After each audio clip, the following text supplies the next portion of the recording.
Well, hello and welcome everybody. My name is Anna Burhouse and I'm the Director of Quality Development at Northumbria Healthcare. And I'm really delighted that you're joining us either live today or watching this video afterwards. We're really pleased that you're here. And the main purpose of the video today is to share some of the overarching feedback about the bids from the Q Exchange panels. And we're going to hear and think a little bit more about one of the main themes that emerged from Q Exchange this year. And that was, how do you get kind of sustainability beyond the Q Exchange? So this was a really popular area for discussion during the Q Exchange, especially about how to introduce either a new technology or how to embed new ways of working, and how to do that and carry that on after the Q Exchange process had finished. So there were some fantastic kind of ideas about how to sustain work beyond the Q Exchange, and there was some really interesting discussion going on both in the special interest groups and on the ideas page on Q Exchange about people raising issues about sustainability. And particularly talking about their experience about how hard it was when you're trying to introduce a new technology, and what kind of makes that kind of quite a unique improvement goal. Comes with a really interesting set of challenges about how to get people to use that, how to get people feeling comfortable with the technology, and also how to do the behavioural change associated with that. And then there was also some great discussion about how do you embed new ways of working, and particularly a lot of interest at how to do that at integrated system level, acknowledging that getting organisations to work together well was really fascinating. So I'm delighted that today we have Nicola Payne with us from Nottinghamshire. So Nicola is Independent Care Sector Programme Lead from Nottinghamshire Alliance of Training Hubs.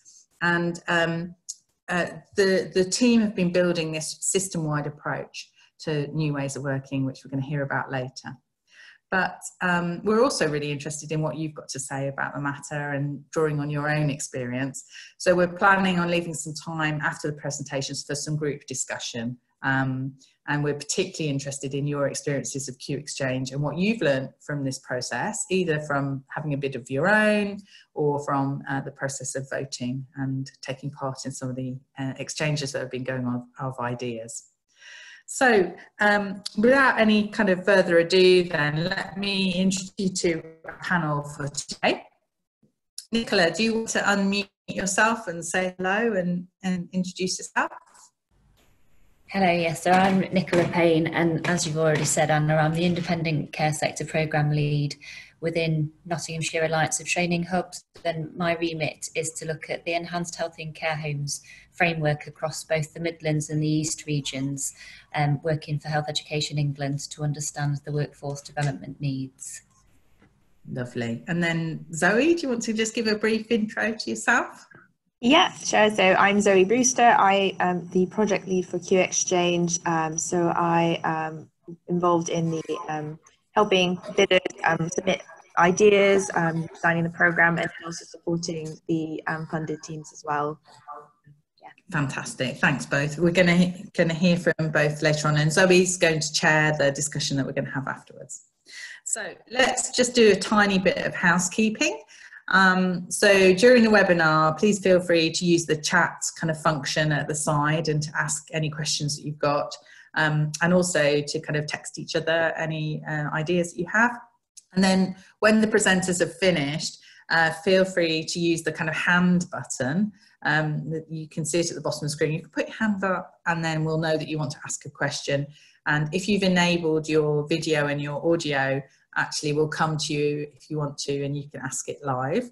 Or if you're a little bit reticent, then just let us know and Zoe will ask the question for you. That's either way is absolutely fine. So let's just go through some of the kind of overarching kind of feedback that we've had from the Q Exchange so far. It's been a really exciting process, I think, in 2019. There's been some big kind of changes to how it's been structured and the process that's gone alongside it. So in total, we had 117 ideas. 30 of those were shortlisted, And then last Wednesday in London, the votes came in, and it felt a little bit like Eurovision to me, as we were waiting to see which teams had kind of been successful. But there were 12 projects in the building improvement capability across boundaries, and 8 in understanding alternatives to outpatient themes that came through. And so it was brilliant to see those teams kind of get excited on the day. And already on Twitter, you can see that teams are beginning to kind of put some of those thoughts into action. So it'd be great to watch this space and see what emerges in the next year. So in terms of the Q Exchange overarching lessons, there were 7 really clear lessons that came through about how you could maybe structure or improve your bid for next year. And we're going to just spend a tiny bit of time just going through those 7 lessons now. So really, first one was about how the reviewers, and remember it was the first time that we have used Exchange peers to peer review this time. So it was quite a different process, and the feedback that we got from those reviewers was incredible. And one of the things that they highlighted very early on was that the most successful bids really built this very compelling case for change. They explained why the intervention needed. They were clear both about the improvement aim, and they were also clear about the methods that they would use to implement the idea. And some of the most successful ones really kind of showed how their idea was able to progress at least one of these 6 aims for improvement from the Institute of Medicine. And I think in terms of things that could have been potentially done even better in terms of bids, there was definitely some confusion this year about bids, about whether they were trying to do an improvement project or whether they were trying to do research. And there really wasn't a very clear articulation about the difference between the two. So that's a top tip for next year, is to try and kind of articulate that as clearly as you possibly can. So then the other piece of feedback that the Q Exchange peers gave us was that the applications for Q Exchange are judged really closely around their feasibility within the available resources. And the peer reviewers felt that a lot of bids could have been improved if they'd just used simple kind of SMART approach to setting the objectives. So making sure that they were specific, measurable, achievable, realistic and time bound. And just using that simple framework to describe what you were trying to do within the kind of budget and within the resources would have really improved quite a few of the bids. And I think there was also a sense from the peer review panels that you needed to take a very realistic approach to the budget and show really how you were going to achieve your aims within the financial envelope. The Q Exchange reviewers wanted some kind of assurance really that the idea would be deliverable, and they also kind of monitored it really for a sense of whether they felt it would be successful. So then the third kind of piece of feedback was that the reviewers were looking for a clear measurement strategy. And whilst actually in the application process, there's not a direct ask for metrics around measurement. There's no request for process balancing or outcome measures. But I think we're such a kind of mature community now that when the reviewers looked at the bids, they could see that measurement was such a key cornerstone for most improvement that those bids that had a measurement schedule that was really kind of clear definitely added to their case for change and made it a more compelling case for change. So the feedback from the reviewers was that they felt that building in relevant kind of measurements were really important, even at this early planning stage. And they certainly felt that those bids that had a strong measurement framework increased the confidence that the reviewers felt about sustainability. They also felt that going forward, it would also help bids to make a case locally for either ongoing investment in terms of changes to practice or support. So it was seen as a really key feature of scalability. The next piece of feedback was about how important it is to involve and engage patients, staff and the public in improvement areas. And across the 117 ideas, this was a theme that saw a really wide variation of approach. It ranged from those ideas that didn't mention engagement and involvement at all, through to those that said they'd do this but didn't explain how, through to really sophisticated ideas that made up the majority of the bid. And I think going forwards, it would be important to really think about how you would articulate the involvement of patients and the public in bids. I think most Q members now are seeing the absolute key importance of this area. And if you're interested in it, we did another one of these webinars on exactly this theme and had some great kind of input from some experts around this. So do check that out if you want to see that. So then the fifth piece of feedback really was about dissemination and engagement with the Q community. And I guess, unlike most funding awards, the Q Exchange aims to be collaborative rather than competitive. And bids were stronger if they described how the bid team would actively engage with other Qs, how they would make connections, how they would share experience and expertise, and how that connection might enhance their project idea and help them to take it forward. I think the Q reviewers also felt that the Q community is a very natural vehicle for dissemination of results at the end of the project. And it also can act as a potential vehicle for scaling up your idea across either geographical or subject matter areas. So bids that kind of described how they were going to do this definitely came across both as more kind of sustainable and more collaborative in their approach.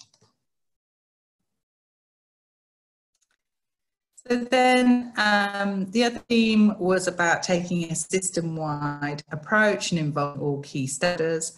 And some of the reviewers felt that the bids could have been stronger if they'd explained how work had the potential to have an impact on the wider system. Now, that could have been either at local, regional or national levels, but it was really important to kind of show how this work fitted in with the wider strategic picture. And many bids only described the potential gains for one organisation, and they forgot to articulate a comprehensive engagement plan.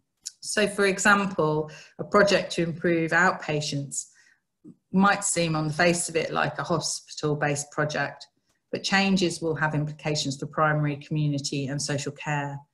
And bids were stronger if they really showed a sense that system-wide improvement was an important component of the bid and had a bit of a plan about how they would get feedback to integrate their idea across different kind of organisations and partner agencies.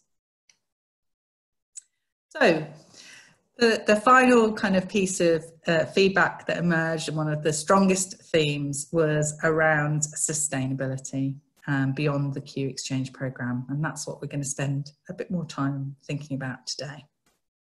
So whilst there's no expectation that any of the bids, shortlisted or otherwise, will continue beyond the Q Exchange programme, we do know, happily, we know from last year's Q Exchange that quite a few programmes went on to thrive, in some of whom were successful and got the funding, but quite a few went on to thrive even if they didn't have the funding from the Q Exchange bid. And in the next presentation, we're going to hear from Nicola about her 2018 Q Exchange proposal and how it's continued to flourish. So that's going to be really great. So after we finish talking today, we'll have a bit more time to think about sustainability. And in the webinar today, we want to focus on kind of sustainability around new technology and also new ways of working. So having your thoughts about that and sharing your experience on that will be really, really helpful. So one of the best things, in my opinion, about being in the Q community is that we can draw on each other's knowledge and expertise in this way. So please do feel free to share now or later on the Q Exchange pages. It'd be really great. So in this spirit of all teach and all learn, I'm delighted that we have fellow Q Nicola with us today. And Nicola is going to share her thoughts and experience with us on the areas that she kind of, the success that she's managed to have in taking her idea and making it sustainable beyond the Q Exchange theme. And we're going to hear from Nicola really about how she managed to help to introduce and to sustain new ways of working. So welcome, Nicola. I'm going to finish sharing my slides here and hand over to you. Thank you. I'll just get mine. Yeah. Oops. There we go. Fab. There we go. Right, here we go then.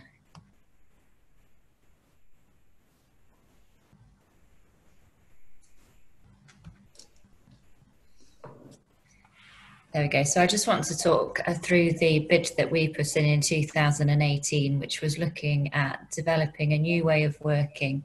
And that was a community of practice that involved the care home sector locally in Nottinghamshire. So I'll talk you through the bid itself and then the learning that we had from that experience. And although we weren't successful with the actual bid, the achievements that we've managed since the application process. So the community of practice actually started in Nottinghamshire in 2017. And what we wanted to try and do was to bring together people that were working in care homes from health services to try and stop them reinventing the wheel. Geographically over our county, there were 6 CCG areas, all with different services that had been commissioned, and they were all working in very similar ways, but there was a lot of reinventing the wheel, new ways of working, new processes and things that could have been done better if we'd have worked more effectively together. So I wanted to try and set that up within one organisation initially, and that was the community health provider for that area, and all the staff that worked with care homes coming together on a regular basis. And then the aim of that was to understand best practice, try and promote service improvement, because we knew that we were doing good things, but we couldn't necessarily evidence that. And then that became a challenge for us when we wanted other services to be commissioned. We didn't have the evidence or the service evaluation to show that we'd actually made some really good improvements in practice. And then we wanted to try and improve the efficiency and consistency of the service delivery. So to ensure that there wasn't this sort of postcode lottery, and that no matter where you were living in a care home in Nottinghamshire, you would be expected to receive the same service if one of our nurses or AHPs were going in. So when it came to actually putting the bid together, the momentum had developed quite quickly, in that other people working for different organisations had heard what we were doing and wanted to get on board, and we were in the process of becoming an integrated care system. So at the time of the bid, we had 55 members from 9 different organisations across Nottinghamshire. And what we wanted to do is, because we were sort of a year in, we wanted to understand the benefits of the community of practice. So the Q Exchange bid was developed to try and complete a formal evaluation, so that we could then go back to commissioners, stakeholders, those in senior management, to explain what we were doing and why we were doing it, and the benefits for patients and also the benefits for staff. So we wanted to do, like I say, a formal evaluation and then be able to disseminate that out wider. So we didn't ask for a huge amount of money. It was more about time to backfill a post for somebody to have some dedicated time to focus on that. Also some admin support with sort of developing the tools and trying to make sure that we had some somebody to input all the evaluation forms that we were hoping to receive back, putting on some focus groups so that we were able to get around the county, developing different engagement activities, and also looking at an evaluation as a whole and what sorts of things we needed to include in that evaluation process. So because we weren't successful, I asked for some feedback from the Q Exchange team and the process. because I'd had no previous experience of putting a bid together like this. And one of the things that I found most beneficial was the feedback process, and to understand the areas where we could have developed it further. But one of the other really good benefits of taking part in the process was also the peer support from the Q community, and being able to upload the idea onto the platform and then engage with other people who had similar ideas or who had developed something previously. So we were able to create some really good networks and join other people's projects and pieces of work, and also bring some of the things that were happening nationally back into our local area in Nottingham. So I think one of the benefits from using the platform is that people could input their ideas to help you try and improve your bid, and give you different things to think about, or challenges that you might not have thought about, but then you were able to factor those in when you actually completed the full bidding process. So what we managed to do was to work with our stakeholders in the group. Some of us were already Q community members, so we encouraged some more people to join Q, and we set up a bit of a project group when we knew that we hadn't been successful. We wanted to try and understand how we could create a meaningful evaluation with limited resource and limited time for people to do it on top of the day job. So we formed a small stakeholder group to look at creating the evaluation form, and that consisted of clinicians, but also people that were in research and academia, so that they had that other knowledge that they could bring to the table, rather than just clinicians trying to create something. So I think we ended up with about 4 different versions before we went live on our evaluation form, so we needed to make sure that it was fit for purpose, easy for people to understand. And then we trialled a paper version at one of our meetings so that we could try and get a good response rate. And then we also did a survey monkey as well, so that people who weren't able to attend also had the option to fill in the feedback. And we got quite a good response rate with 60%. I think it was obviously 100% for those that were actually present at the meeting, because they knew that they had to complete the evaluation form before they left. But the people that weren't able to attend, they were still filling in the survey monkey, which was really beneficial for us. And it identified how people have benefited from joining the group, and it also helped us to understand the focus of the group and why people felt it was beneficial to attend, because there were things that were coming out that we hadn't necessarily thought of, which was why we set up the community of practice. So, for example, people found that it was a really useful place for them to come and actually reflect on their practice. And we never had thought of setting up a group for reflection about practice. It was purely about trying to improve consistency of service delivery and service improvement. And then people felt that they were able to come and learn and understand the system. As I say, we were moving towards an integrated care system. So we had a new structure coming across us geographically, and it was really fast-paced, quick changing. So every time we met, we were able to update the group on what was happening, and also to find out what was happening in other people's areas that we might not have known about as a team putting the group on. And then people were able to say what they were doing in their area of practice. So there was a number of different service improvements going on that people had just been doing in silo groups. But coming to the group, they were able to share that, and then we were able to spread the model of work across the county rather than just one geographical area. So on the back of that evaluation form, we were able to pull together a bit of a report to share with, like I say, the commissioners and people within senior positions within the healthcare organisations and the local authorities, to say that this is what we're doing and this is the impact that it was having on practice. And we've been able to present to a number of stakeholders locally. We were asked to go and share with the group, and we've also put forward some bids for conferences to go and share nationally as well. So we went to the RCGP up in Glasgow last year to share with the GPs at their annual conference a new way of working and the benefit of developing a community of practice. We've also presented at the King's Fund with the idea that we've done, and the group's actually now expanded over the last year. So we've got over 250 members now from 50 organisations, and we've expanded to include all of the independent care sector. So rather than just those working in care homes, we include those working in supported living, mental health facilities, hospices, and also domiciliary care providers. And we're also looking at how we can create more communities of practice. So I work for the Training Hub, which is to support the primary workforce development across Nottinghamshire.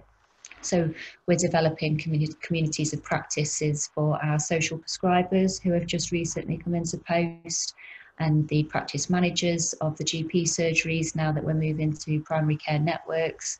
So we found it as a really beneficial way of getting people together, the whole ethos of a community of practice. And like I say, we're just expanding on that concept locally. And I know that some of our colleagues have also gone on to develop communities of practice in other fields of work through the Academic Health Science Network. So we found it a really beneficial thing to do. So I think that's all from me in terms of the process and things. Fantastic, thank you, Nicola. It's so encouraging to see your story and the impact that it's having already. It's really, really brilliant to hear about. And I guess I can see that Tony's online. Hello, Tony. And I can see that you've asked some questions. So I'm going to hand over to Zoe to chair the next bit, and we can get into some good discussion. Great, thank you so much. And to anyone who's joining now, if you have any questions, do feel free to pop them in the chat room, or just feel free to raise your hand and you can ask it through your phone. Cool, so we've got a few questions. I think really interesting to hear, actually, this is not the first question, but really amazed to hear about the volume of the number of community members you have, Nicola, in your communities of practice, 250. How do you actually manage that group, and is it not chaotic in any way? Yeah, so there's no sort of strict number of times you've got to attend the meeting. So what we did was, because it was the group was gaining momentum and there were a lot of people in the room, we decided to cut down to a bi-monthly meeting. So we meet every other month, and we try and rotate the location, because geographically Nottingham can be quite a nightmare to drive across and around. So we try and rotate where we are. So we probably get in the region of about 50 people at a meeting at any one time. And then we have a presentation that we keep all of the information on from the actual meeting, that's then disseminated out, so people, even if they can't attend, don't miss anything. And we try and use Twitter as well to feed anything. So we use Eventbrite to limit the number of places for booking onto, so that we do try and restrict it to about 50, so it is more meaningful. That's great. Tony, was there anything you wanted to add to that or ask? Just with so many people, I was just thinking that they would all want to investigate different things at a different time, and so, but pointing out that actually you can keep it to smaller, more manageable groups makes a lot of sense. Mm. Yeah, I think that some people do come along just to listen, and that I would probably say that is the majority. There's only a handful of people that are the doers, I would say. So we're quite lucky in that. But then the people that come along that are the listeners, they're the ones that will help facilitate things and try and spread the word about other people's pieces of work. And Nicola, did you find that different roles appeared within the group? You know, people who were happy to be the librarian for the group, or happy to be the motivator, happy to be the facilitator, that sort of thing, or have you had to do all of that yourself? Yeah, so we've got quite a good group of people, and I've actually this year I've just completed the Developing Effective Networks for System Change, which was an NHS improvement course. So they provided you with lots of different tools and resources to help you try and navigate through some of those challenges, because sometimes it can feel quite isolating in that the responsibility does sit with me, but I'm quite fortunate in that one of my colleagues is really proactive and helps me when other people can't get, or trying to facilitate things. But one of the things that we found is because communities of practice aren't supposed to have an agenda, they're supposed to be sort of organic and natural flowing, but we have got that many people with something to say that we have never had a meeting where there's not been an agenda, because there is literally always people wanting to come and share their story and share their successes. But sometimes that can be a blessing as well as, or a curse as well as a blessing. Do you find that in your community you don't have too many people who want to do grandstanding and just show off, but genuinely want to learn from each other? Yeah, I think so. I think there'll always be a few people that might want to attend to say that they've done something, and we try, because like I say, there are so many people wanting to come and share. We don't tend to get the same person coming. It's usually me saying what's happening locally, with some updates, but we've started to extend out into other sort of groups of people now. So the police have been, the fire service have been, because they're all starting to experiment in health things. So I think that helps us make sure that there are different aspects and different people coming. So the police and the fire service will only attend when they've got something that's new with their services. So that helps us keep it fresh and keep the agenda with that variety. Brilliant, thanks. Thank you. Let me just see. Come through. I think, Tony, this was again linked to what you've mentioned, was one of your questions, but you mentioned that you really liked that there were other projects in the same category. Is that, to clarify, is that linked to what Anna was talking about before, or is this in the community? That was when Anna was talking about the Q Exchange. Really liked the fact that there were multiple entries that were quite similar. Mine was in outpatients transformation, so being able to look at that. So, for instance, I didn't think I was doing a particularly good job of the patient engagement element of my outpatients redesign, but then we had two other projects in the Q Exchange that were really focusing on how to do experience-based co-design as part of their project. And so I was looking at ways of, well, in a beautiful, optimistic world, the stuff that I learn in mine will contribute to theirs, and the stuff that they learn on experience-based co-design and and engaging patients and what patients want from that patient can inform mine. So one of my questions for the core team is any suggestions on how we maximise that opportunity, rather than just wait a year, look at each other's results, and then go, oh, I wish I'd done that. Yeah, I think that's a really good question, and I think it, whether that's like a project related to outpatients, or if we had projects, lots of projects around communities of practice as well, establishing communities of practice, and I think as part of the Q Exchange program, we are looking at ways to enable people to share. So, for example, on the project pages themselves, there'll be ways to update your project so that the rest of the community can see what's going on, and use the comment functionalities to ask questions or give feedback. It was really nice to hear, Nicola, you were saying that you still gained a lot through the process and really valued the input that you got from members. I think that's something that the community is really there for, and for us is to be able to provide that infrastructure to allow people to do that and share. There's obviously other ways of communicating, kind of sharing learning and stuff through blogs and writing and stuff, but that there's also that kind of just building those connections, relationships with different people, having a wide, not just being able to access different people all across the UK with different expertise is something really, really valuable. And those connections, those kind of organic connections that you build are ways to also strengthen some of that. I don't know, Anna, if there's something you want to share, maybe based on your experience, having worked on lots of projects and stuff, what you found has been really beneficial to enable the kind of learning and sharing, regardless of what the project's about. It's about how do you kind of work collaboratively well.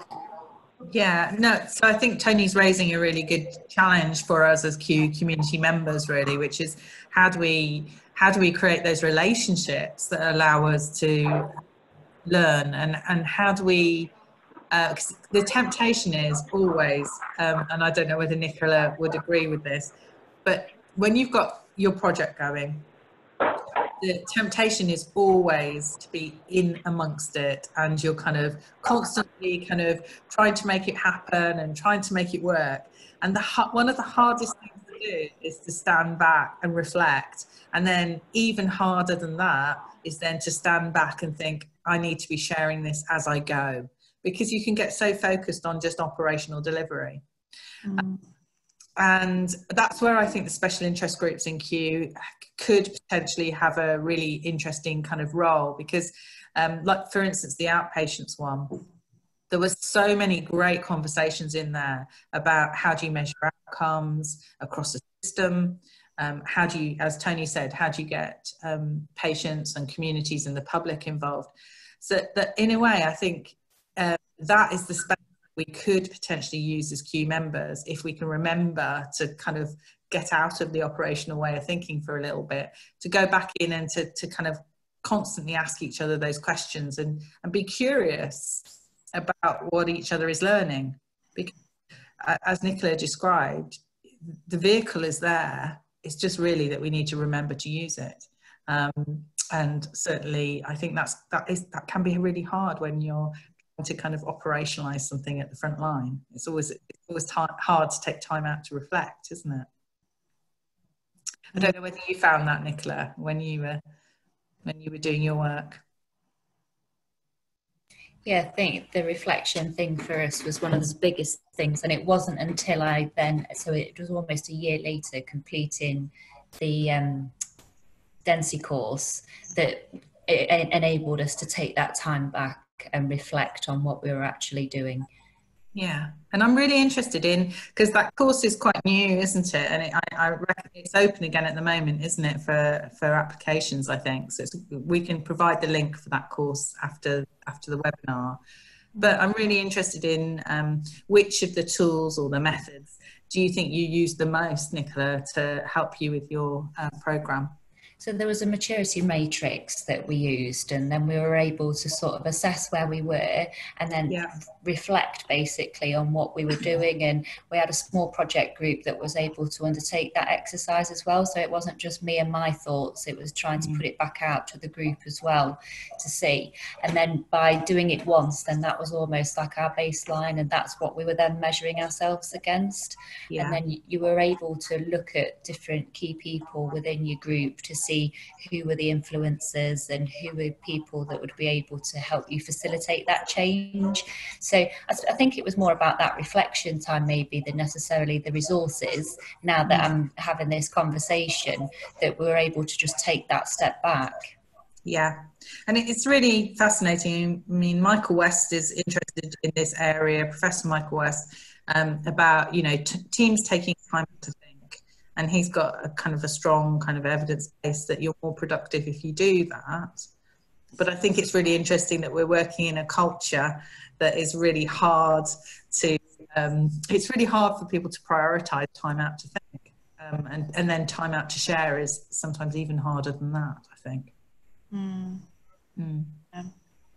That's really, really, yeah, it's a really good point. I guess I'm also, Nick, I guess curious to know what impact does culture and context have in terms of the like uptake or adoption, particularly because you have been working with such a large group of people. It's really great to hear that there's always like something to talk about, but actually how does that affect the kind of culture as well when it comes to adopting?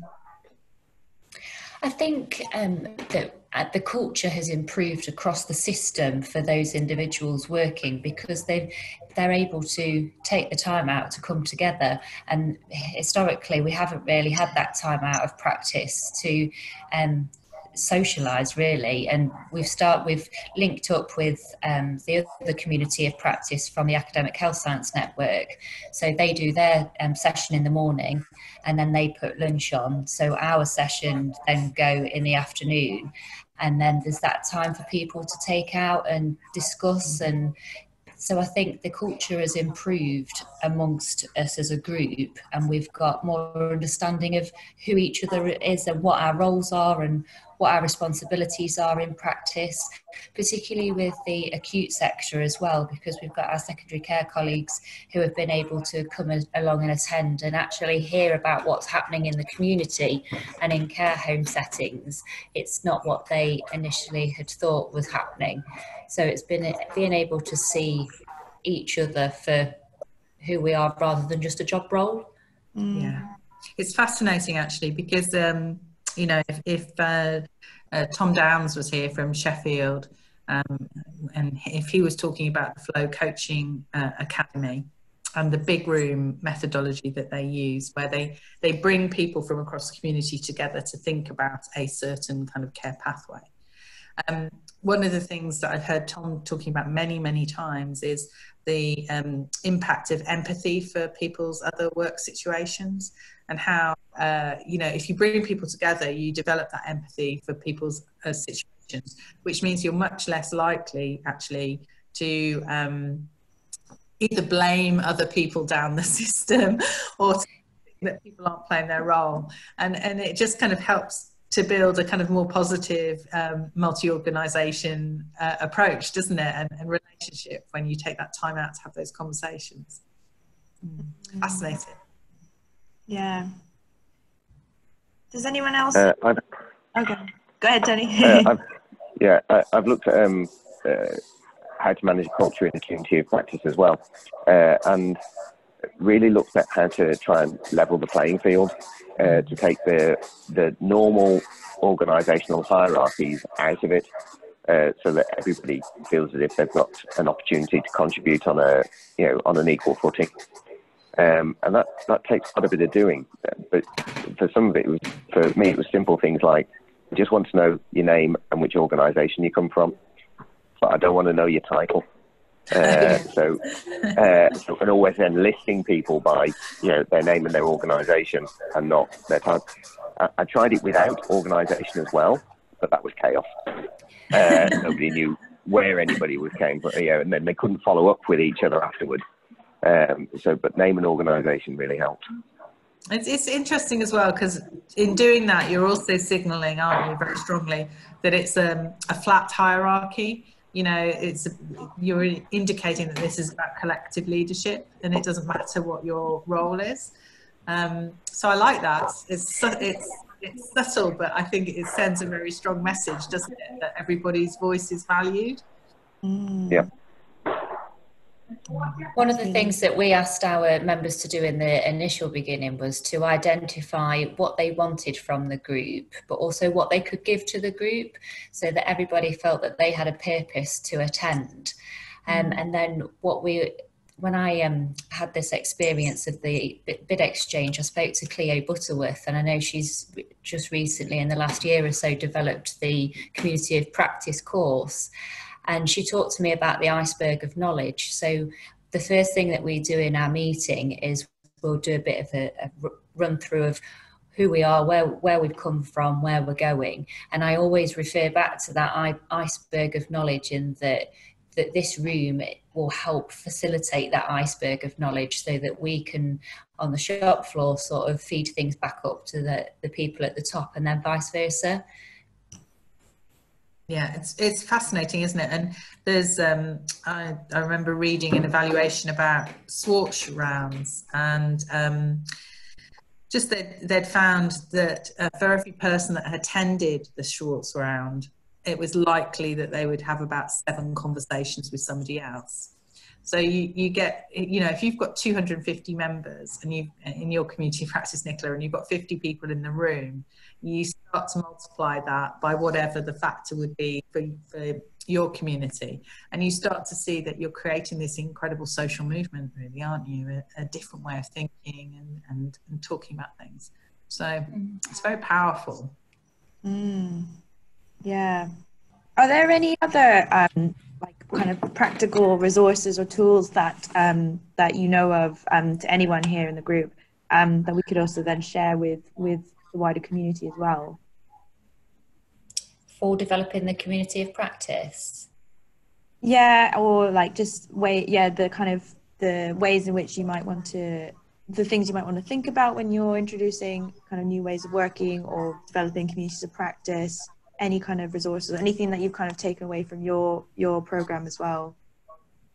Yeah, so I can share some of the sort of evaluation forms that we've developed and some of the other pieces of paper that we ask our group to complete. And I can also share, well, anyone can get in touch with me if they've got any questions as to how we do things. That would be really great, I think, because we can also link it to the with the recording of this as well, I think. Yeah. I think as well that, you know, if we just flip a moment to think about the introduction of new technologies and not just new ways of working, I think there are some really interesting examples of, particularly from Health Foundation projects, of teams that have tried to be introducing a new way of working. I think my observation from coaching some of those teams is that when you introduce a new technology, not only do you have to do a lot of the work that you have to do to bring together, you know, a community of practice around using a new technology, but also you have the very specific things that you have to think about in terms of the behavioural change that you're trying to do alongside introducing a new technology. So there are some great examples really of people that have started the project thinking this is just a simple technology, I will just be able to kind of roll this out and get this sustainable, no problem. And then what I often see in practice is then we get to this point, implementation is tried, and suddenly people are finding that how to get people to use the new technology or even, you know, work in a new way because of the technology is really, really problematic. So I think what I've learned is when you're doing that, you need both relational and technical resources and different ways of kind of thinking about how you're going to embed that. Because if you just go down a technological route and you just expect people to suddenly want to use it, very unlikely to happen unless you've designed an incredible product that everybody just loves and will just do it because they're absolutely delighted with it and fall in love with it. But in healthcare, you know, how many times could any of you name a product that we've fallen in love with, like our phones, and have just adopted really easily? They're rare, aren't they? So we have to, I think, always also embrace, you know, the behavioural side of change around introducing a new technology. I think you're absolutely right, Anna, in that kind of, I was reflecting on the Q event last week where Claire Morrison was talking about her project NHS Near Me, and some of the, you know, it's all about implementing virtual consultations, particularly in remote areas in Scotland, and, you know, comes across consultants who will just refuse to use, you know, the virtual consultations as a way to, you know, even though there's so many benefits, and actually she's got loads of stats to show otherwise, but you know, and I suppose how do you overcome those barriers? Do you just have to accept that there will be people who you just are never going to be able to convince? I think you have to, you know, this is where the work of people like Geoffrey Moore and Everett Rogers comes in, because you just have to kind of try and get the early adopters using them, case for it on your behalf. But it is absolutely fascinating. And I think the other one thing I'll say about technology is as well that it can be complicated to get sustainability through a technology because of structural issues. For instance, tariff. You know, I've seen so many great projects around technology stumble because there's a perception that if you do something through a technology rather than face to face, you're not going to get the same amount of money for it. So I just think there are some interesting additions to think through with technology as well as new ways of working. Absolutely. Thank you, Tony and Nicola. You just shared, Tony, for sharing the source for networks. It's brilliant. It's lovely. Based on Professor Becky Malby's work, and really, really useful for helping you to kind of think about how you map your network as well and measure its growth over time. So good call, Tony, to share that. Great, thank you. Anyone else have any questions or just reflections that they'd like to share?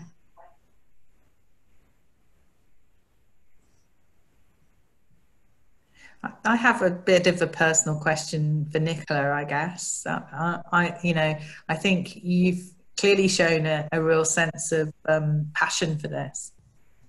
And I was interested in what you were saying about, you put the bid together and something about the process of putting that bid together helped you to gel the group. So I just wondered if you had any final reflections on, what it takes to do this kind of work, and both on a personal level and maybe on a group level about, your own kind of the bit that you bring to it, as well as, the resources that you might need to secure, like money or time. So I think from a personal point of view, that just doing this bid process has made me more confident. So we've put in more bids for different projects and fortunately been successful with those. So I think if I hadn't have completed that process and gone through that feedback process as well, then I would have probably sort of held back off doing some more bids because I wouldn't have necessarily felt confident. But I think for me, it's about just, I am a bit of a QI geek and I love quality improvement. Yeah. So I think that's what keeps me going. And I try and find fellow QI geeks to come along that journey with me. And I've just started in the last year lecturing on a course at university. So I lead on the QI module for a frailty course. And I think it's just surrounding myself with like-minded people, really, that keeps me going, and I think keeps each of our projects successful. Yeah, it's that peer support, isn't it, is absolutely invaluable in this, because like Tony's just shared a really useful resource with all of the people that will watch this video afterwards. You've done the same, and it's sometimes it's not just the encouragement that other people give you, but it is that signposting to other resources that you don't know about that's so important, isn't it? Yeah, because I'm a true believer that you can't know everything, that it's physically impossible. So, and to be able to receive constructive criticism of people as well, I think is a really valuable thing to be able to do. So I really do welcome that from my peers and my colleagues, is to tell me where I'm going wrong, and then using quality improvement methodology to try and resolve that. Yeah, I think you're also just raising a really interesting point, is that there will be quite a high proportion of people applying for Q Exchange that have never ever put a bid in ever before. And so it's a really good and psychologically safe place, isn't it, to test that out and to have a go and to learn how to construct a good bid.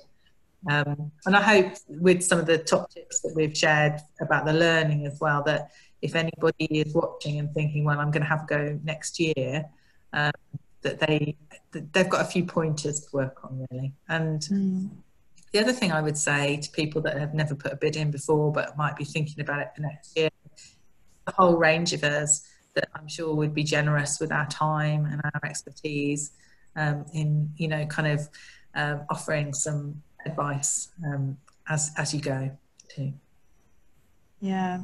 Thank you so much. I think that's a really nice way to end this conversation as well. And actually, all three webinars we've had around it was sort of on the feedback around Q Exchange bids, but actually I think it's even more than that. it's been really, really lovely to speak to you all, and we will be posting the recordings and the resources so that everyone can access it and learn from each other. And you know, do keep talking, do keep connecting with each other.